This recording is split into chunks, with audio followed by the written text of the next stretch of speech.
Sir Lucky, sa imong pagkahibalo, unsa meaning gender, sexual orientation, gender identity and expression?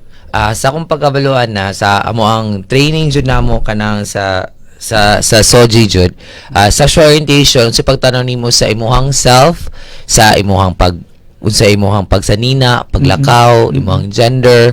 Kay sa buot sa una-unahon sa mga tao jud duha ra jud nakabuk gender, bayi og laki. Pero karon kay namatay ka ng LGBTQ++ community, mo na siya ang kanang SOGI mas maayo jud siya iskutan kay di mo gud makitaan kung unsa jung klase o unsa pag respeto sa usa ka tawo. Okay. Miss Magda. Yes.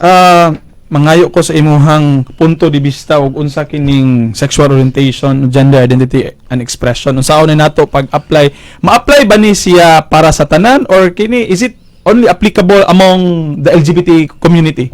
Ang sexual orientation mura na siya kanang supplemental, no, gidagdag na nato sa ato ang legal nga pag-describe sa mga tao kung unsa ilang gender.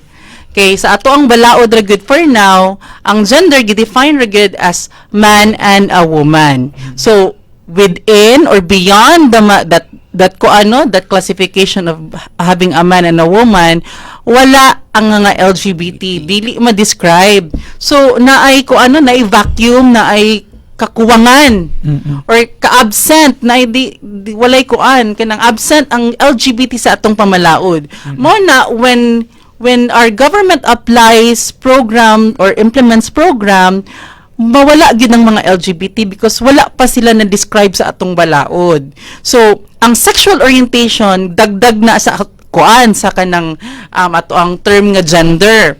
Ang meaning ng sexual orientation is that girespeto ka sa ato or gi-recognize ka sa atong balaod nga bisag asa ka or asa padulong ang imong pagkaibog sa tao or kinsa imong maibgan. So gi-recognize na sa nga ang pagkaibog dili lang di ay sa man and woman. Pwede pod man and man, woman to woman. So gitagaan lang ta og kanang higayon nga ma-recognize ni sila because in reality nito mang manini naamang ni sa atong nakita man gid nato ato manina sa lamuha nganing mga tawhana. Ang atuan lang ana is rights based. Ilahang katungod kung kinsa ang ilahang karelasyon because that's their mutual consent or kanang for two consenting adults. Adult man sila, so pasag din nato sila kinsa. Wa man sad sig illegal sa ato ang balaod nun. Wa man nag-ingon nga ang pagkighilawas sa laki og babae sa babae illegal. Sa balaod, no? Madakpan ka, mapriso ka kung imo nang buhaton. Wala, wasay nag-ingon ang atong balaod.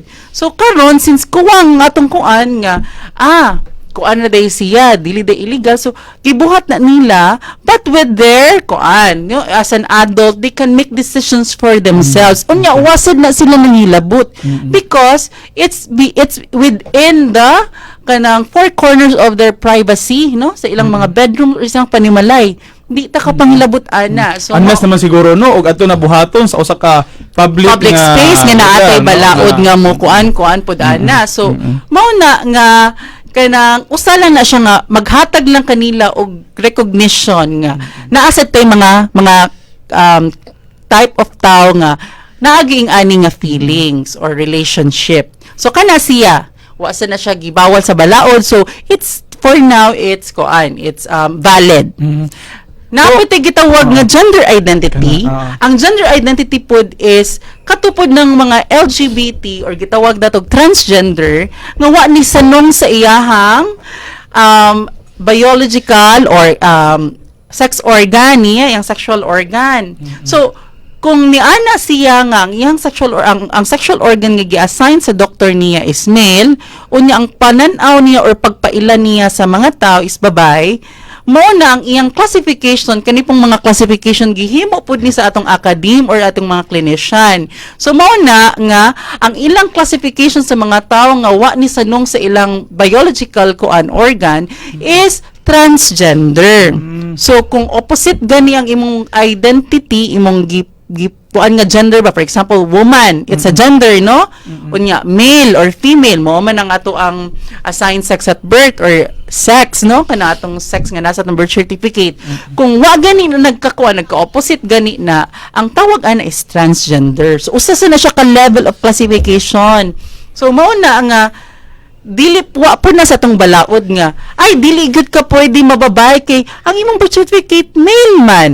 So naputi mga tao nga dili gyud mo sanong ang ilahang biological birth, di nila tan-awon, no, nga kani sila is kuan gud ni sila, male gud ni sila, because ang ilang expression ng ilang pagpaila sa ilang selves is babae man gyud. They are living themselves 24/7 as a woman, no? Ang exception na they embrace their body as male, but you cannot dismiss or invalidate their identity as a woman because that's their inherent decision. Autonomy na nato, no, maka-decide ta for ourselves nga magbabahay ta or dili. Kay naman pod na consequence or implications.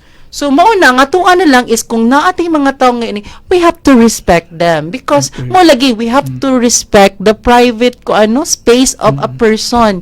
We don't involve in their personal business because it's their decision. They had made that decision. No? So Na enlighten it's like- sila ana sa una pa. So it's